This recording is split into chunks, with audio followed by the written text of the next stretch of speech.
Hello, good morning friends. Welcome back. Today we are going to discuss example number 2 of fourth order Runge Kutta method. Previously हमने fourth order method का एक example किया था जिसमें हमने 2 बार fourth order apply किया था और जो हमें सोल्यूशन मिला था आज उसका ही सेकेंड एग्जाम्पल हम देखते हैं. Using the fourth order Runge Kutta method find y at x is equal to 0.1. y find करना है कब? जब x is equal to क्या हो? 0.1. फॉर डिफरेंशियल इक्वेशन है dy by dx is equal to 3e raised to x plus 2y. ये हमारा function है. वह कंडीशन है y of 0 is equal to 0, मतलब कि इनिशियल कंडीशन दी गई है y of 0 is equal to 0 by taking h is equal to 0.1. h consider करना है आपको 0.1. तो इसका सॉल्यूशन देखते हैं.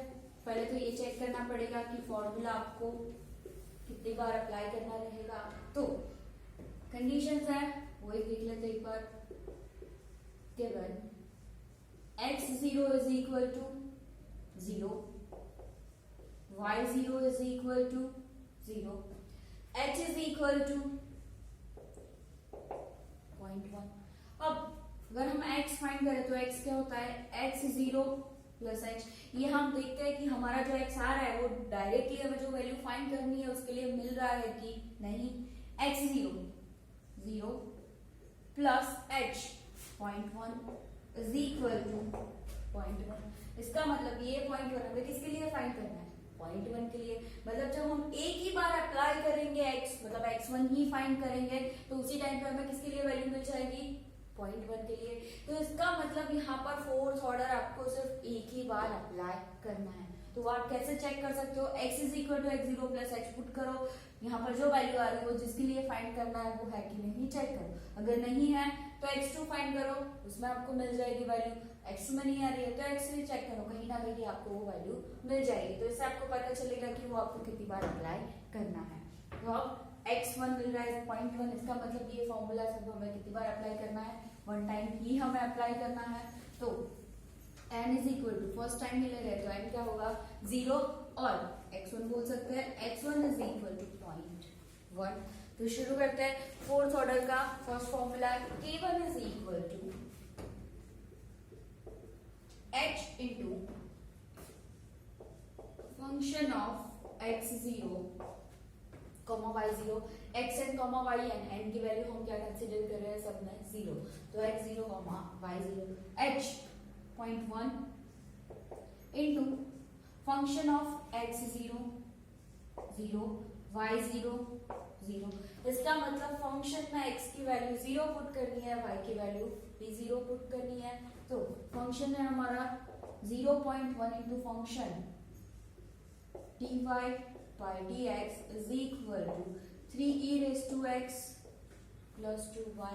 यहाँ पर y की वैल्यू 0 और x की वैल्यू भी 0. तो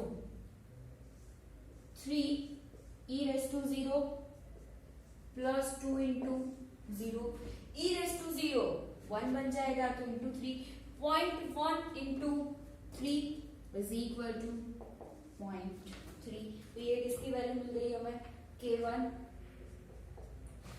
e raised to 0 आप कैसे में भी चेक कर सकते हो या ऐसे भी याद रख सकते हो कि e raised to 0 की वैल्यू है 1.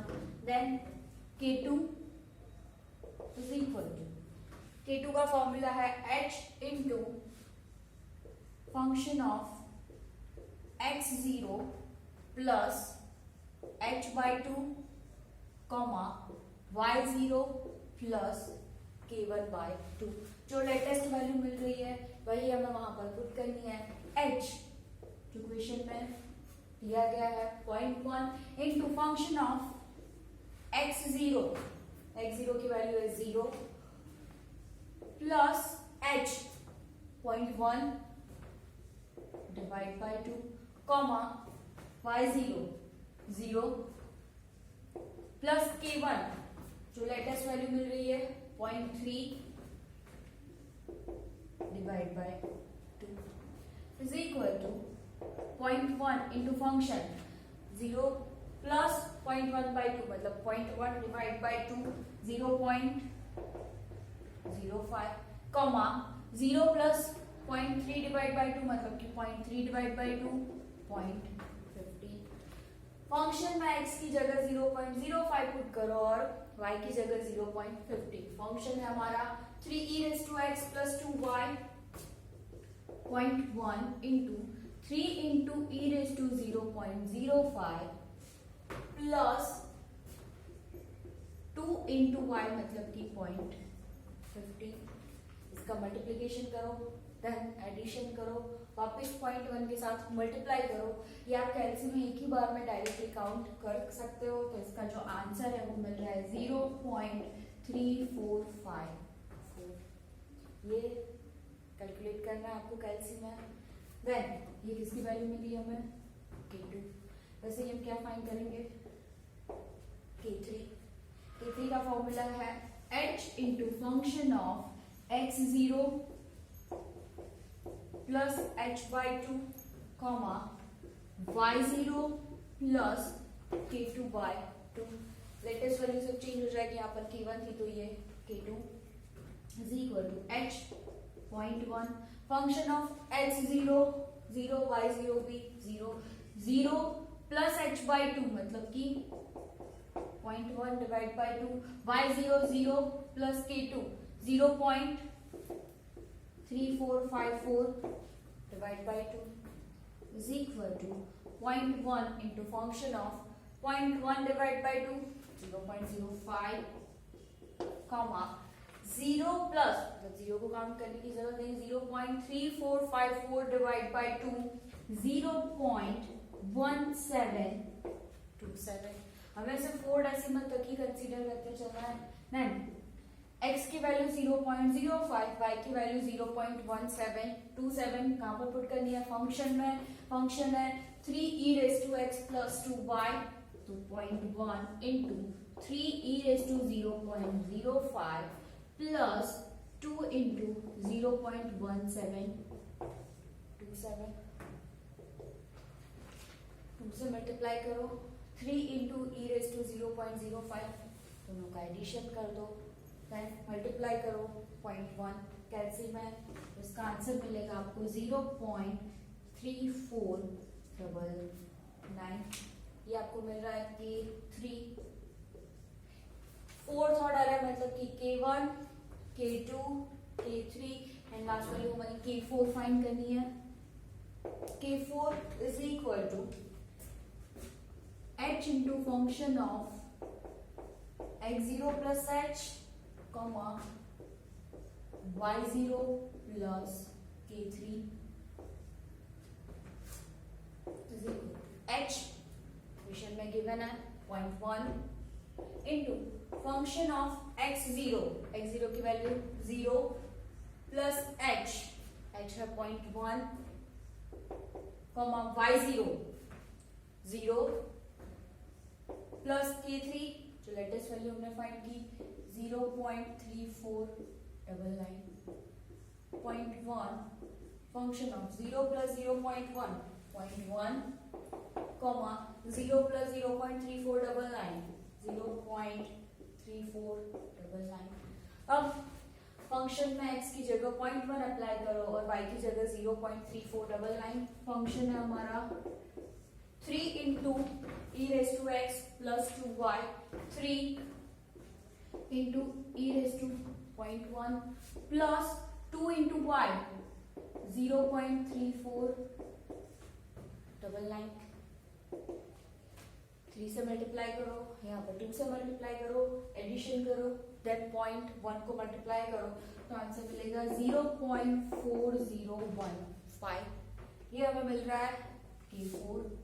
देन नेक्स्ट ये फाइंड करना है मतलब कि चारों जो वैल्यू फाइंड की है उसकी एवरेज 1/6 इसका डायरेक्ट फॉर्मूला है 1/6 K1 plus 2K2 plus 2K3 plus K4 K1 plus 2K2 plus 2K3 plus K4 divide by 6 तो 1/6 इंटू वैल्यूज पुट कर दो। K1 फर्स्ट वैल्यू मिल रही है 0.3 plus 2 into K2 0.3454 plus 2 into K3 0.3499 plus K4 last value जो हमने find की 0.4015 addition करो सबका, देन मल्टीप्लाई 1/6 0.3487 ये मिल रहा है कि last y1 is equal to y0 plus k y0 0 plus k 0.3487 0 plus 0.3487 0.3487 इसकी वैल्यू मिली y1 मतलब कि y ऑफ 0.1 दोबारा में अप्लाई करना था 0.1 इज इक्वल टू 0.3487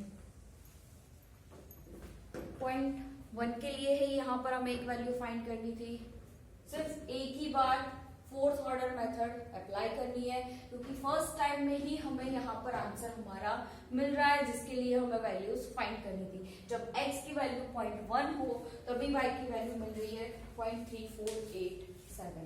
तो ऐसा जरूरी नहीं है कि हर एग्जाम्पल में आपको 2 ही बार अप्लाई करना पड़े, कभी कभी ऐसा भी हो सकता है कि आपको जितनी भी मेथड जितने भी ऑर्डर हो वो सिर्फ एक ही बार अप्लाई करने पड़ सकते हैं। वो डिपेंड करता है आपका पूरे इक्वेशन पे कि यहाँ पर आपको x क्या दिया गया है और एक ही मेथड उसमें याद रखनी है formula x is equal to x0 plus h। ये अप्लाई करना है, इससे आपको इजीली पता चल जाएगा कि आपको ये मेथड कितनी बार यहाँ पर अप्लाई करनी है। आई होप आप लोगों को चारों ऑर्डर समझ में आए होंगे। Thank you so much, have a nice day.